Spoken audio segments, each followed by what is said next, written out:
historic day on Capitol Hill. The U.S. House of Representatives passed the Build Back Better Act, bringing it one step closer to becoming law. The bill contains much of President Joe Biden's economic agenda. We have team coverage tonight, including White House reaction, but we begin with Capitol Hill correspondent Erik Rosales.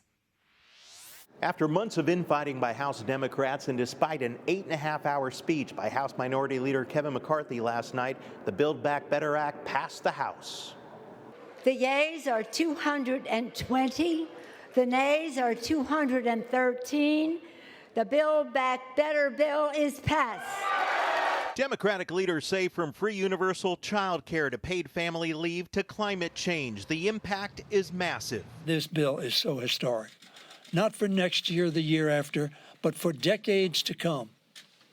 It will make America a better land, a land of greater opportunity.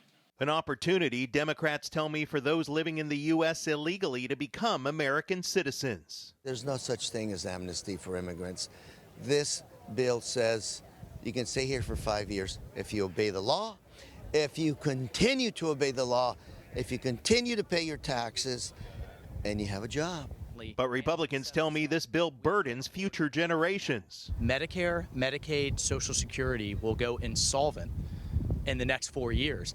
Now you've added all of this on top of it. Republicans add it hands over millions to China and its electric car battery industry. China is virtually one of the only countries in the world that's mining lithium, that mines cobalt, that mines rare earth minerals. So that's where you're going to get the batteries from. What's not in the bill? Any pro-life provisions, an issue House Speaker Nancy Pelosi was quick to point out to me prior to the vote. Madam Speaker, the Helms and Hyde Amendment are still not in the reconciliation bill, but weeks ago, Chairman Jeffries said that anything is on the table. Is that still the position? It's not in the bill. It's not in the bill. Thank you for your question. It's not in the bill. But what about Catholic Senator Joe Manchin, who said the bill without the Hyde Amendment is dead on arrival? You never get everything you want, and I would just encourage my colleagues in the Senate, Mr. Manchin and others, to look at the best interests of the country.